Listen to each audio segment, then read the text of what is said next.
Hello दोस्तों, अगर आप कर रहे हैं पेट की तैयारी तो ये है आपके लिए सबसे उचित प्लेटफॉर्म। मैं हूँ रिंकेश जैन, तो स्वागत करता हूँ आपके अपने चैनल नौकी प्लस क्लासेस पर। तो आज मैं आपको मुगल काल की चौथी क्लास देने वाला हूँ। इससे पहले हम 3 क्लास और कर चुके हैं। अगर आपने नहीं देखी है, मैं इसका डिस्क्रिप्शन में लिंक दे दूँगा, आप उसे देख लेना जाकर। ठीक है। तो अकबर का शासनकाल 1556 से लेकर 1605 ईस्वी तक का अकबर का शासनकाल था। आज हम आपको अकबर के बारे में डिटेल में बताएंगे।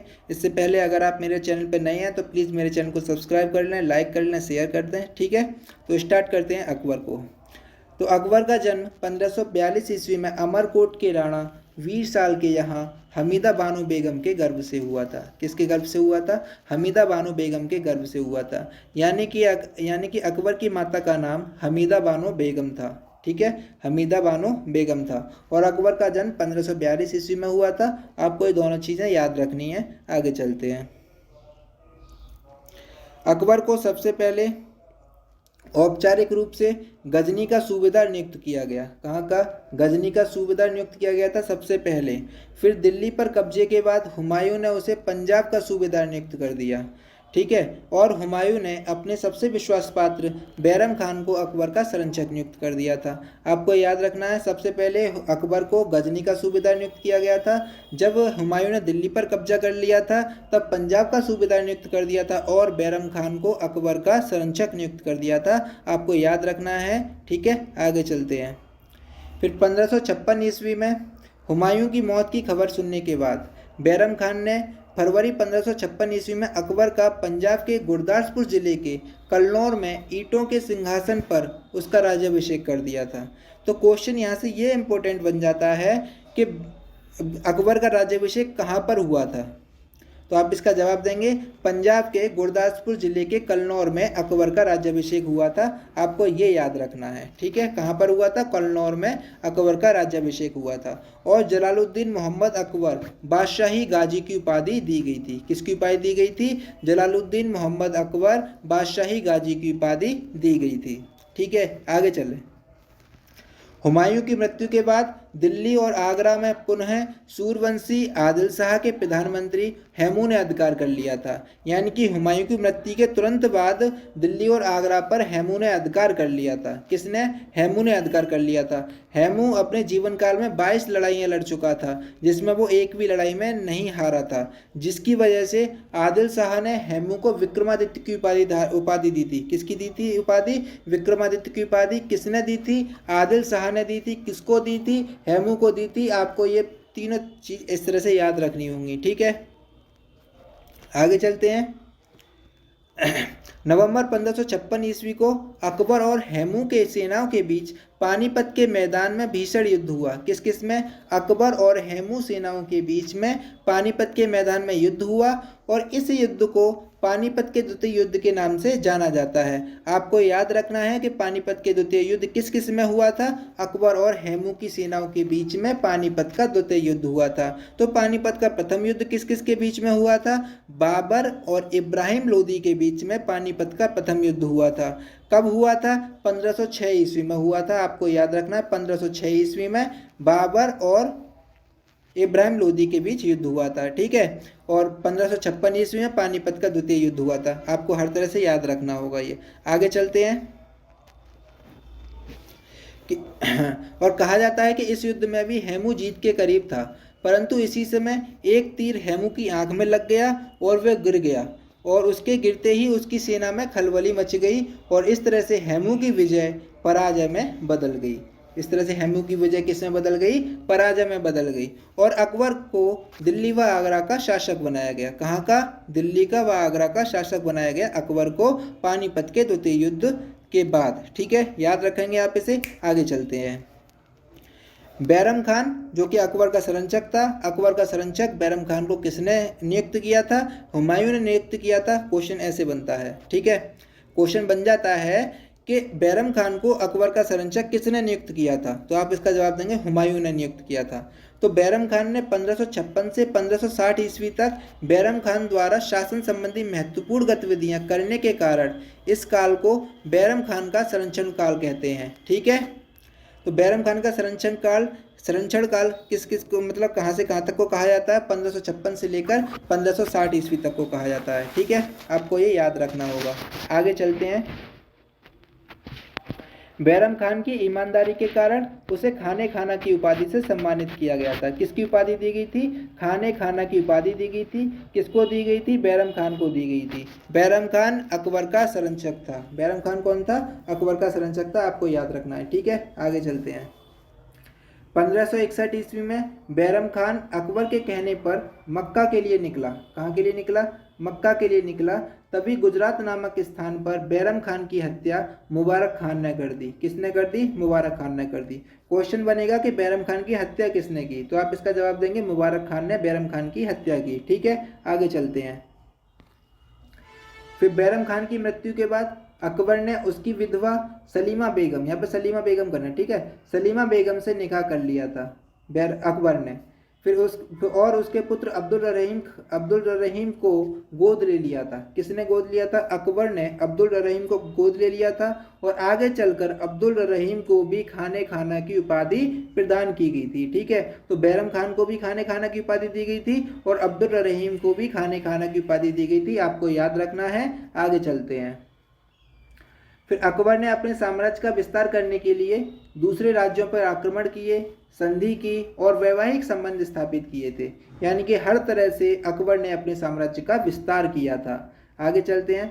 अकबर ने साम्राज्य विस्तार के लिए मालवा पर आक्रमण किया। किस पर आक्रमण किया? मालवा पर आक्रमण किया, जिसमें 1561 से 1562 ईस्वी में बाज बहादुर पराजित हो गया। कौन पराजित हो गया? बाज बहादुर पराजित हो गया और उसकी पत्नी रूपमती ने जहर खाकर अपने सतीत्व की रक्षा की थी। ठीक है, तो बाज बहादुर पराजित हो गया। बाज बहादुर के पराजित होने के बाद उसकी पत्नी ने सतीत्व मतलब जहर खाकर सतीत्व की रक्षा की थी। और इस तरह से, और बाज बहादुर और रूपमती की समाधि कहाँ पर है? आज उज्जैन में है। तो बाज बहादुर और रूपमती की समाधि उज्जैन में है, आपको ये याद रखना है। आगे चलते हैं। 1562 ईस्वी में आमेर के राजा भारमल ने राजपूत शासकों में सबसे पहले अकबर की अधीनता स्वीकार की थी। तो सबसे पहला राजपूत शासक कौन था अकबर की अधीनता स्वीकार करने वाला? तो आप इसका जवाब देंगे भारमल ने सबसे पहले अधीनता स्वीकार की थी अकबर की। और भारमल ने अपनी पुत्री का हरकाबाई का विवाह अकबर से कर दिया था। किसका विवाह अकबर से किया था? हरकाबाई का विवाह अकबर से कर दिया था। और बाद में अकबर ने भारमल के पुत्र भगवान दास को मुगल सेवा में उच्च मनसबदार का पद प्रदान किया था, आपको ये याद रखना होगा। आगे चलते हैं। 1567 ईस्वी में अकबर ने स्वयं मेवाड़ की राजधानी चित्तौड़ का अभियान किया और इसके फलस्वरूप 1568 ईस्वी में चित्तौड़ पर मुगलों का अधिकार हो गया। ठीक है, यानी कि अकबर स्वयं आया मेवाड़ की राजधानी चित्तौड़ पर आक्रमण करने के लिए और 1568 ईस्वी में चित्तौड़ पर मुगलों का अधिकार हो गया। लेकिन फिर भी वहां के राजा उदय सिंह ने अपनी नई राजधानी उदयपुर से मुगलों का प्रतिरोध किया था, यानी कि मुगलों को रोका था। कहां से? उदयपुर से। इस युद्ध में मुगलों को काफी अधिक संघर्ष करना पड़ा और चित्तौड़ विजय के बाद अकबर ने आगरा किले के बाहर हाथी पर बैठे जयमल और फतेह सिंह की मूर्तियों उनकी वीरता की स्मृति में स्थापित की थी। किस किस की? जयमल और फतेह सिंह की मूर्तियां वीरता की स्मृति में स्थापित की थी। कहां पर? आगरा के किले के बाहर की थी। ठीक है, कौन सी विजय के बाद? चित्तौड़ विजय के बाद, आपको याद रखना होगा, है ना। तो आगे चलते हैं। 1572 ईस्वी में राजा उदय सिंह की मृत्यु के बाद उसका पुत्र महाराणा प्रताप, कौन? महाराणा प्रताप। किसका पुत्र था ये? राजा उदय सिंह का पुत्र था महाराणा प्रताप। मेवाड़ की गद्दी पर बैठा और उसने गोगुंडा नामक स्थान पर राज्याभिषेक कराया। कहां पर? गोगुंडा नामक स्थान पर राज्याभिषेक कराया। और महाराणा प्रताप ने अकबर की अधीनता स्वीकार नहीं की थी, जिसकी वजह से 1576 ईस्वी में हल्दी घाटी की लड़ाई हुई थी। ठीक है, और महाराणा प्रताप ने उदयपुर के बाद मेवाड़ की राजधानी कहाँ स्थानांतरित कर दी थी? कुंभलगढ़ में। ठीक है, तो मेवाड़ की राजधानी क्या बना दी थी महाराणा प्रताप ने? कुंभलगढ़ बना दी थी। जब महाराणा प्रताप ने अकबर की अधीनता स्वीकार नहीं की थी तो फिर 1576 ईस्वी में हल्दी घाटी का युद्ध हुआ। फिर किस किस के बीच हुआ था? ये हुआ था महाराणा प्रताप के बीच और अकबर की सेना के बीच हुआ था। किस किस के बीच? महाराणा प्रताप और अकबर की सेना के बीच हुआ था। आगे चलते हैं। हल्दी घाटी के युद्ध में मुगल सेना का नेतृत्व किसने किया? आसफ खान ने किया और मान सिंह ने किया। जबकि महाराणा प्रताप की तरफ से किसने नेतृत्व किया था? हकीम खान सूर ने किया था और भीलों की संयुक्त सेना ने किया था। और इस युद्ध में महाराणा प्रताप की पराजय हुई थी। ठीक है, इस युद्ध में महाराणा प्रताप की क्या हुई थी? पराजय हुई थी। तो क्वेश्चन बनेगा कि हल्दी घाटी का युद्ध कब हुआ था? 1576 ईस्वी में हुआ था। और हल्दी घाटी का युद्ध किस किस के बीच में हुआ था? तो महाराणा प्रताप और अकबर के बीच में हल्दी घाटी का प्रथम युद्ध हुआ था। अब हल्दी घाटी का युद्ध हुआ था। ठीक है, आप इसे याद रखेंगे। आगे चलते हैं। अबुल फजल ने इस युद्ध को खामनौर का युद्ध कहा है। किसका युद्ध कहा है? खामनौर का युद्ध कहा है। ठीक है। फिर 1572 से 1573 ईस्वी में मुगल शासक अकबर ने गुजरात पर विजय प्राप्त की और गुजरात विजय की स्मृति में राजधानी फतेहपुर सीकरी में एक बुलंद दरवाजा बनवाया। क्या बनवाया? एक बुलंद दरवाजा। कहाँ पर? फतेहपुर सीकरी में। किसके लिए? गुजरात विजय के लिए। ठीक है, गुजरात पर विजय करने के बाद एक बुलंद दरवाजा बनवाया था फतेहपुर सीकरी में अकबर ने। तो आप इसे याद रखेंगे। आगे चलते, इसके बाद फिर कश्मीर पर विजय अभियान चलाया, जिसमें कश्मीर को भी इन्होंने अपने अधिकार में कर लिया था। और फिर कश्मीर के यूसुफजाई कबीले के विद्रोह को दबाने के लिए, कश्मीर के यूसुफजाई कबीले के विद्रोह को दबाने के लिए वीरबल को भेजा गया और जिसमें वीरबल मारा गया था। ठीक है, तो यूसुफजाई कबीले के विद्रोह को दबाने के क्रम में ही वीरबल मारा गया था। आपको याद रखना होगा। ठीक है, आगे चलते हैं।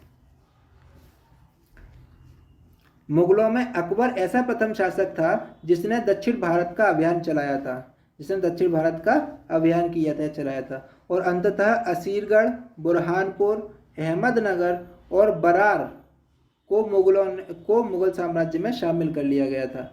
जिसमें असीरगढ़ का किला काफ़ी अधिक दुर्भेद किलों में से एक था। और कहा जाता है कि अकबर ने उसे सोने की चाबी से खोला था। किससे खोला था? सोने की चाबी से खोला था। किसके किले को? असीरगढ़ के किले को। याद रखना है। आगे चलते हैं। और दक्षिण विजय के बाद ही अकबर ने सम्राट की पदवी धारण की थी। क्वेश्चन ये इंपॉर्टेंट हो जाता है कि कहाँ की विजय के बाद अकबर ने सम्राट की उपाधि धारण की थी? तो आप इसका जवाब देंगे दक्षिण विजय के बाद अकबर ने सम्राट की उपाधि ली थी। ठीक है, दक्षिण विजय के बाद। इस चीज को याद रखना। ठीक है, आगे चलते हैं। अकबर ने दशमलव पद्धति पर आधारित मनसबदारी व्यवस्था को अपनाया था। किस पर आधारित थी ये दशमलव पद्धति पर आधारित थी। मनसबदारी व्यवस्था को अकबर ने अपनाया था और 1577 ईस्वी में इसे एकल प्रणाली के रूप में आरंभ किया गया। ठीक है, इस दशमलव पद्धति की मनसबदारी व्यवस्था को 1577 ईस्वी में एकल प्रणाली के रूप में आरंभ किया गया। लेकिन बाद में 1592 ईस्वी में जात एवं सवार के द्विवर्गीकरण से इसे युक्त कर दिया गया, जिसमें जात मनसबदार की हैसियत और सवार घुड़सवारों की संख्या को निर्देशित करता था। ठीक है, जात क्या निर्देशित करता था? जात करता था मनसबदार की हैसियत को निर्देशित और सवार करता था घुड़सवार की संख्या को निर्देशित। आपको याद रखने होंगे। आगे चलते हैं। अबुल फजल ने आईना-ए अकबरी में मनसब के 66 वर्गों का उल्लेख किया है। मनसब के कितने वर्गों का उल्लेख किया गया? 66 वर्ग के उल्लेख किया गया है। यानी कि क्वेश्चन ऐसे बनेगा कि आईना-ए अकबरी किसके द्वारा लिखित है? आप इसका जवाब देंगे अबुल फजल के द्वारा लिखित है। ठीक है, या फिर अबुल फजल ने क्या लिखा? आईना-ए अकबरी लिखी है। और 1564 ईस्वी में अकबर ने जजिया कर पर रोक लगा दी थी। कौन से कर पर? जजिया कर पर रोक लगा दी थी 1564 ईस्वी में अकबर ने। ठीक है, याद रखना इसे आप। आगे चलते हैं। फिर 1575 ईस्वी में फतेहपुर सीकरी में इबादत खाने की स्थापना की थी। अकबर ने फतेहपुर सीकरी में इबादत खाने की स्थापना की, जिसमें प्रत्येक बृहस्पतिवार को धार्मिक चर्चा का आयोजन करने का निश्चय किया गया था। और प्रारंभ में केवल सुन्नी मुसलमानों को चर्चा के लिए आमंत्रित किया गया, लेकिन बाद में विभिन्न धर्मगुरुओं को चर्चा के लिए आमंत्रित किया गया था। ठीक है, अकबर ने 1579 ईस्वी में महजर की घोषणा की थी। किसकी घोषणा की थी? महजर की घोषणा की थी। इसके अंतर्गत अकबर को कोई भी धार्मिक विद्वानों में जब मतभेद होने पर अंतिम व्याख्या दे सकता था अकबर। ठीक है, लेकिन कुरान की व्याख्या नहीं कर सकता था। और इस घोषणा के द्वारा उलेमाओं ने अकबर को इमाम आदिल घोषित किया। क्या घोषित किया था? इमाम ए आदिल घोषित किया था। यानी कि अकबर ने 1579 ईस्वी में अमहजर की घोषणा की थी, जिसके तहत कहा गया था कि अगर दो विद्वानों के बीच में, दो धार्मिक विद्वानों के बीच में अगर किसी विषय पर कोई वाद विवाद होता है तो उसकी अंतिम व्याख्या अकबर करेगा। ठीक है, लेकिन कुरान की व्याख्या अकबर नहीं कर सकता है, और जिसकी वजह से उलेमाओं ने अकबर को इमाम ए आदिल घोषित किया था। क्या घोषित किया था? इमाम ए आदिल घोषित किया था। इसे याद रखना होगा, ये पूरी लाइन आपको याद रखनी है, इंपॉर्टेंट बन जाती है। ठीक है, आगे चलते हैं। अकबर ने 1582 ईस्वी में दीन इलाही की स्थापना की थी। किसकी स्थापना की थी? दीन इलाही की स्थापना की थी 1582 ईस्वी में, जिसे बदायूनी और अबुल फजल ने तौहीद ए इलाही कहा है। कौन सी इलाही कहा है? तौहीद ए इलाही कहा है। और दीन ए इलाही को स्वीकार करने वाला पहला और अंतिम हिंदू शासक बीरबल था। कौन था? बीरबल था। आपको याद रखना है। आगे चलते हैं। 1583 ईस्वी में अकबर ने हिजरी संवत की जगह एक नए संवत के रूप में इलाही संवत को अपनाया था। तो इलाही संवत को किसने अपनाया था? अकबर ने अपनाया था। तो शेरशाह की मुद्रा प्रणाली के अनुरूप ही अकबर ने चांदी का रुपया चलाया और तांबे का दाम चलाया था। तांबे का दाम चलाया और चांदी का रुपया अकबर ने चलाया था। और मुगल काल में एक चांदी का रुपया 40 दाम का होता था, और शेरशाह सूरी के काल में एक चांदी का रुपया 64 दाम का होता था, जिसे हमने कल पढ़ा है। ठीक है, तो चलते हैं आगे। अकबर ने सोने के सिक्के भी जारी किए, जिसमें सबसे ज़्यादा प्रचलित सिक्का इलाही था। कौन सा सिक्का था? इलाही था। अकबर ने प्रायः 2 ज्यामितीय प्रकार के सिक्के चलाए थे। ठीक है, जिसमें वृत्ताकार सिक्का को इलाही कहा गया था और चौकोर आयताकार सिक्का को जलाली कहा गया था। ठीक है, चौकोर सिक्के को जलाली कहा गया और वृत्ताकार सिक्के को इलाही कहा गया था। और अकबर ने 2 ज्यामितीय प्रकार के सिक्के चलाए थे। आपको याद रखना होगा। आगे चलते हैं। ठीक है, क्वेश्चन ये भी बन जाता है कि मुगल काल में एक चांदी का रुपया का मतलब क्या था? 40 दाम था। ठीक है, आगे चलते हैं। भूमि को मापने के लिए अकबर ने गजे सिकंदरी अंक की जगह गजे इलाही की अपनाया था। किसको अपनाया था? गज ए इलाही को अपनाया था गजे सिकंदरी की जगह पर। और किसानों के लिए अग्रिम ऋण की व्यवस्था की गई, जिसे तकावी कहा गया। क्या कहा गया था? तकावी कहा गया। यानी कि किसानों को जो ऋण दिया जाता था उसको तकावी कहा गया। अकबर ने सुलह कुल की नीति को अपनाया था। आपको याद रखना होगा, अकबर ने सुलह ए कुल की नीति को अपनाया था। अकबर के दरबार में 9 विशेष दरबारी थे, जिन्हें अकबर के नवरत्न के नाम से जाना जाता था। वो कौन कौन थे? बीरबल, अबुल फजल, टोडरमल, तानसेन, मानसिंह, अब्दुल रहीम खान खाना, फैजी, मुल्ला दो प्याजा और हकीम हुकाम। ठीक है, फैजी ने लीलावती का फारसी अनुवाद किया है। फैजी ने, ये याद रखना है, फैजी ने लीलावती का फारसी अनुवाद किया है। और अब्दुल रहीम खान खाना ने बाबरनामा का फारसी अनुवाद किया है। और अकबर काल में क्या क्या बने हुए थे इसे देखो। अकबर काल में हुमायूं का मकबरा जो कि 1570 ईस्वी में बना था, आगरा का किला 1565 ईस्वी में, लाहौर किला, फतेहपुर सीकरी का किला, बुलंद दरवाजा, इलाहाबाद का किला और पंचमहल 1583 ईस्वी का निर्माण हुआ था अकबर के समय पर। अकबरनामा किसने लिखी थी? अबुल फजल के द्वारा अकबरनामा लिखी गई थी। ठीक है, और अकबर के शिक्षक का नाम अब्दुल लतीफ़ ईरानी था। क्या नाम था? अब्दुल लतीफ़ ईरानी अकबर के शिक्षक का नाम था। तो इस तरह से हमारा अकबर पूरा खत्म होता है। हमने एक एक पॉइंट कवर किया जो कि एग्जाम के पॉइंट ऑफ व्यू से इंपॉर्टेंट है। आपको ये पूरा तैयार रखना है। ठीक है, तो मिलते हैं अगली वीडियो पर। तब तक के लिए टेक केयर, बाय बाय, अलविदा। अगर आप मेरे चैनल पर नहीं हैं तो प्लीज़ मेरे चैनल को सब्सक्राइब कर